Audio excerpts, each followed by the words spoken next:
आज 26/11/2025 की बाबा की साकार वाणी है। बाबा कहते हैं, मीठे बच्चे, तुम अभी वर्ल्ड सर्वेंट हो। तुम्हें किसी भी बात में दे अभिमान में नहीं आना चाहिए। आज का प्रश्न है, कौन सी एक आदत ईश्वरीय कायदे के विरुद्ध है जिससे बहुत नुकसान होता है? उत्तर में बाबा कहते हैं, कोई भी फिल्मी कहानियाँ सुनना व पढ़ना, नॉवेल्स पढ़ना, यह आदत बिल्कुल बेकायदे है। इससे बहुत नुकसान होता है। बाबा की मना है, बच्चे तुम्हें ऐसी कोई किताबें नहीं पढ़नी है। अगर कोई बीके ऐसी पुस्तकें पढ़ता है तो तुम एक दो को सावधान करो। क्या कहते हैं बाबा? किसी भी तरह की नॉवेल या कोई भी फिल्मों से रिलेटेड बुक्स हमें नहीं पढ़नी है। बाबा कहते हैं यह आदत बिल्कुल बेकायदे है, इससे नुकसान होता है। तो बाबा कह रहे हैं कि कोई भी बीके ऐसी पुस्तक अगर पढ़ता है कोई हमारे जान पहचान में, तो बाबा कह रहे हैं कि उन्हें हमें सावधान करना है, सहयोग देना है सबको। आज का गीत है, मुखड़ा देख ले प्राणी ओम शांति। मीठे मीठे रूहानी बच्चों प्रति रूहानी बाप कहते हैं, अपनी जांच करो कि याद की यात्रा से हम तमो प्रधान से सतो प्रधान तरफ कितना बढ़े हैं। बाबा को याद करते हुए हम तमो प्रधान से सतो प्रधान तरफ, प्योरिटी की तरफ कितना बढ़े हैं। क्योंकि जितना जितना याद करेंगे उतना पाप कटते जाएंगे। अब यह अक्षर कहाँ कोई साज शादी में लिखे हुए हैं, क्योंकि जिसने धर्म स्थापन किया उसने जो समझाया उसके शास्त्र बने हुए हैं, जो फिर बैठ पढ़ते हैं, पुस्तक की पूजा करते हैं। अब यह भी समझने की बात है, जबकि यह लिखा हुआ है, देह सहित देह के सर्व संबंध छोड़ अपने को आत्मा समझो। बाप याद दिलाते हैं, तुम बच्चे पहले पहले अशरीरी आए थे, वहाँ तो पवित्र ही रहते हैं। मुक्ति जीवन मुक्ति में पतित आत्मा कोई जा न सके। वह है निराकारी निर्विकारी दुनिया, इसको कहा जाता है साकारी विकारी दुनिया। फिर सतयुग में यही निर्विकारी दुनिया बनती है। सतयुग में रहने वाले देवताओं की तो बहुत महिमा है। अब बच्चों को समझाया जाता है, अच्छी रीति धारण कर औरों को समझाओ।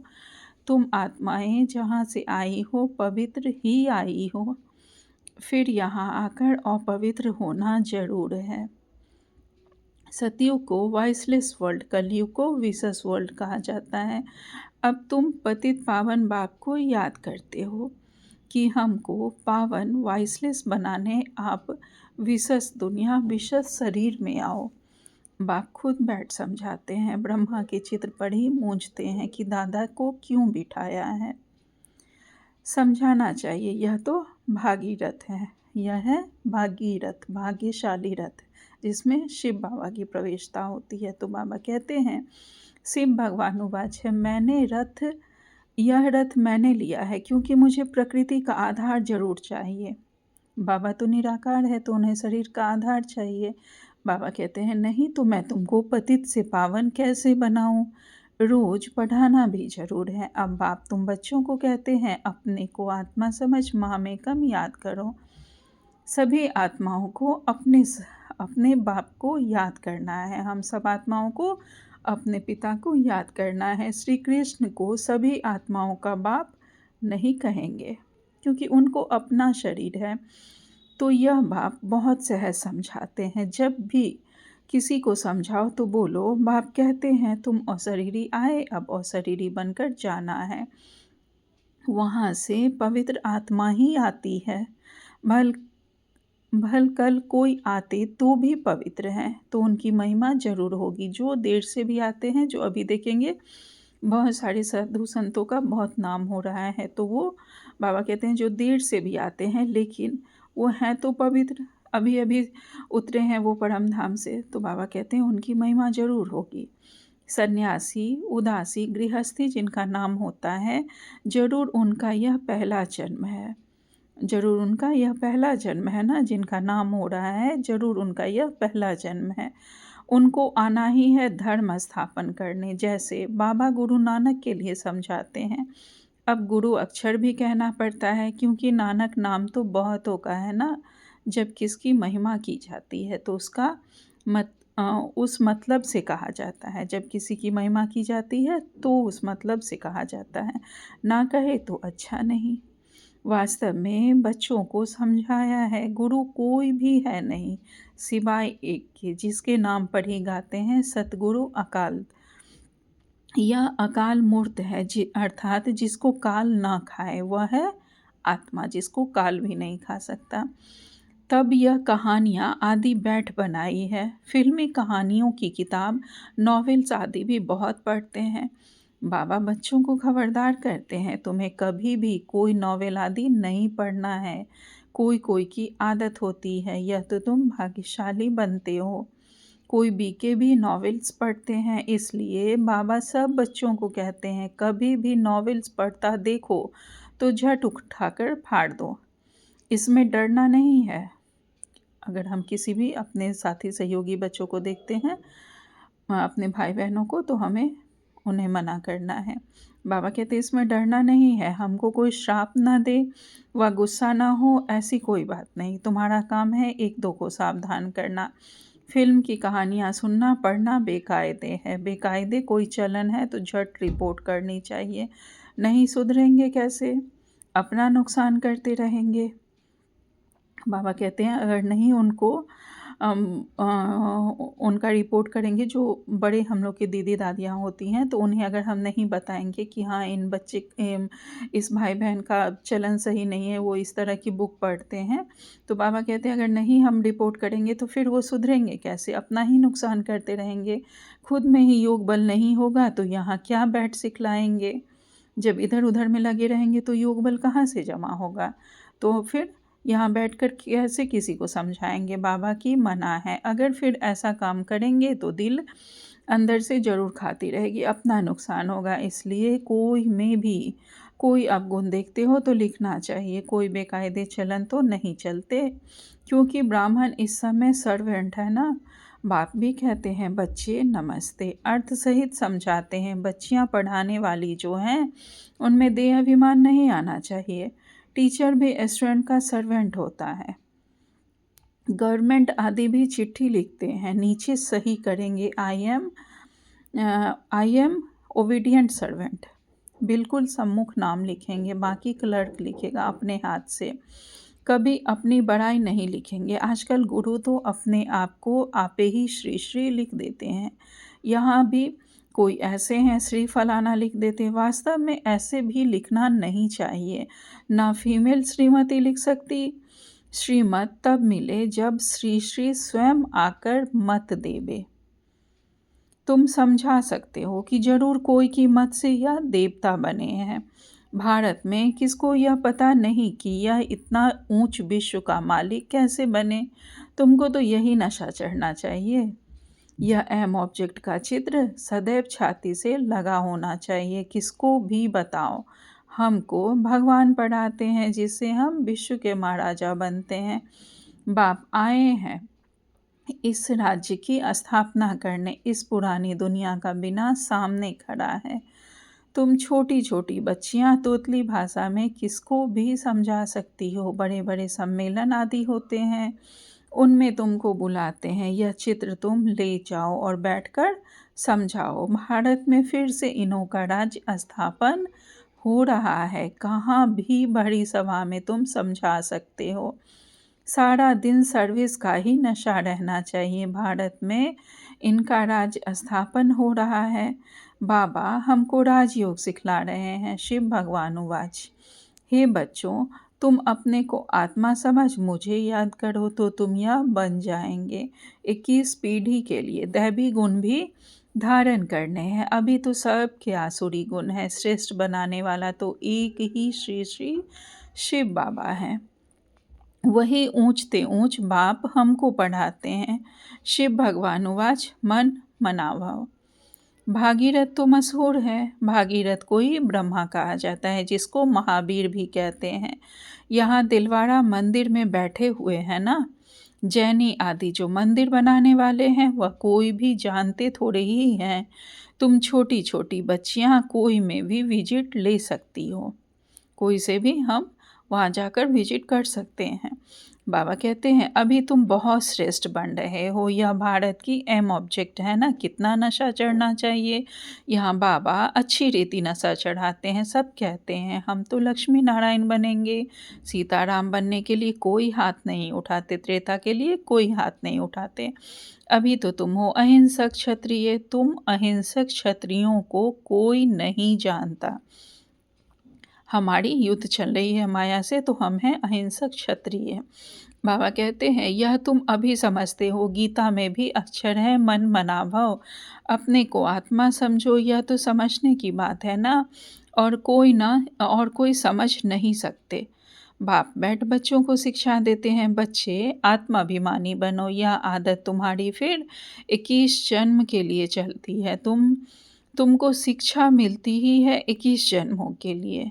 बाबा घड़ी घड़ी मूल बात समझाते हैं, अपने को आत्मा समझकर बैठो। परमात्मा बाप हम आत्माओं को बैठ समझाते हैं, तुम घड़ी घड़ी देह अभिमान में आ जाते हो, फिर घर बार आदि याद आ जाता है। यह होता है भक्ति मार्ग में भी, भक्ति करते करते बुद्धि और तरफ चली जाती है। एक टिक सिर्फ नौधा भक्ति वाले ही बैठ सकते हैं, जिसको तीव्र भक्ति कहा जाता है, एकदम लवलीन हो जाते हैं। तुम जैसे याद में बैठते हो तो कोई समय एकदम अशरीरी बन जाते हो। जो अच्छे बच्चे होंगे वही ऐसी अवस्था में बैठेंगे, देह का भान निकल जाएगा, अशरीरी हो उस मस्ती में बैठे रहेंगे, यह आदत पड़ जाएगी। सन्यासी हैं तत्वज्ञानी व ब्रह्मज्ञानी, वह कहते हैं हम लीन हो जाएंगे, यह पुराना शरीर छोड़ ब्रह्म तत्व में लीन हो जाएंगे। सबका अपना अपना धर्म है ना, कोई भी दूसरे धर्म को नहीं मानते हैं। जो सन्यासी होते हैं वो कोई भी दूसरे धर्म को नहीं मानते हैं, सबका अपना अपना है, अपने धर्म को ही महत्व देते हैं। बाबा कहते हैं आदि सनातन देवी देवता धर्म वाले भी तमो प्रधान बन गए हैं। गीता का भगवान कब आया था, गीता का युग कब था, यह कोई नहीं जानते, तुम जानते हो। इस संगम युग पर ही बाबा कर राजयोग सिखलाते हैं, तमो प्रधान से सतो प्रधान बनाते हैं। भारत की ही बात है, अनेक धर्म भी थे जरूर, गायन है एक धर्म की स्थापना अनेक धर्मों का विनाश। सतयुग में था एक धर्म, अभी कलयुग में है अनेक धर्म, फिर एक धर्म की स्थापना होती है। एक धर्म था अभी नहीं है, बाकी सब खड़े हैं। बड़ के झाड़ का मिसाल भी बिल्कुल ठीक है, फाउंडेशन है नहीं, बाकी सारा झाड़ खड़ा है। वैसे इसमें भी देवी देवता धर्म है नहीं। आदि सनातन देवी देवता धर्म जो तना था वह अब प्रायः लोप हो गया है, फिर से बाप स्थापना करते हैं। बाकी इतने सब धर्म तो पीछे आए हैं, फिर चक्र को रिपीट जरूर करना है, अर्थात पुरानी दुनिया से फिर नई दुनिया होनी है। नई दुनिया में इन्हों का राज्य था, तुम्हारे पास बड़े चित्र भी हैं छोटे भी हैं। बड़ी चीज होगी तो देखकर पूछेंगे यह क्या उठाया है, बोलो हमने वह चीज उठाई है जिससे मनुष्य वेगर टू प्रिंस बन जाएं। दिल में बड़ा उमंग बड़ी खुशी रहनी चाहिए। हम आत्माएं भगवान के बच्चे हैं, आत्माओं को भगवान पढ़ाते हैं। बाबा हमको नज़रों पर बिठाए ले जाएंगे इस छीछी दुनिया में, तो हमको रहने का नहीं है। आगे चल त्राही त्राही करेंगे, बात मत पूछो, करोड़ों मनुष्य मरते हैं, यह तो तुम बच्चों की बुद्धि में है। हम इन आँखों से जो भी देखते हैं यह कुछ भी रहना नहीं है। यहाँ तो मनुष्य है कांटों में शल। सतयुग है फूलों का बगीचा, फिर हमारे नयन ही ठंडे हो जाएंगे। बगीचे में जाने से नयन ठंडे शीतल हो जाते हैं ना, तो तुम अभी पद्मा पदम भाग्यशाली बन रहे हो। ब्राह्मण जो बनते हैं उनके पाँव में पदम है, तुम बच्चों को समझाना चाहिए। हम यह राज्य स्थापन कर रहे हैं, इसलिए बाबा ने बैज बनवाए हैं। सफ़ेद साड़ी पहनी हुई हो, बैज लगा हुआ हो, इससे स्वतः सेवा होती रहेगी। मनुष्य गाते हैं आत्मा परमात्मा अलग रहे बहुकाल। बाबा कहते हैं परंतु बहुत काल का अर्थ कोई समझते नहीं है। तुमको बाप ने बताया है। बाबा कहते हैं तुमको बाप ने बताया है कि बहुत काल अर्थात 5000 वर्ष के बाद तुम बच्चे बाप से मिलते हो। तुम यह भी जानते हो इस सृष्टि में सबसे नामी ग्रामी है यह राधे कृष्ण। यह सतयुग के फर्स्ट प्रिंसेस हैं। कभी किसके ख्याल में भी नहीं आएगा कि यह कहाँ से आए। सतयुग के आगे जरूर कलयुग होगा। उन्होंने क्या कर्म किए जो विश्व के मालिक बने। भारतवासी कोई इन्हों को विश्व का मालिक नहीं समझते। इनका जब राज्य था तो भारत में और कोई धर्म था नहीं। अभी तुम बच्चे जानते हो बाप हमको राजयोग सिखला रहे हैं। हमारी अहम ऑब्जेक्ट यह है। भल मंदिरों में उनके चित्र आदि हैं परंतु यह थोड़े ही समझते हैं कि इस समय यह स्थापना हो रही है। तुम्हारे में भी नंबरवार समझते हैं। कोई तो बिल्कुल भूल जाते हैं। चलन ऐसी होती है जैसे पहले थी। यहाँ समझते तो बहुत अच्छा है। यहाँ से बाहर निकले खलास। सर्विस का शौक रहना चाहिए। सबको यह पैगाम देने की युक्ति रचे। मेहनत करनी है। नशे से बताना चाहिए। शिव बाबा कहते हैं मुझे याद करो तो पाप मिट जाएंगे। हम एक शिव बाबा के सिवाय किसको याद नहीं करते हैं।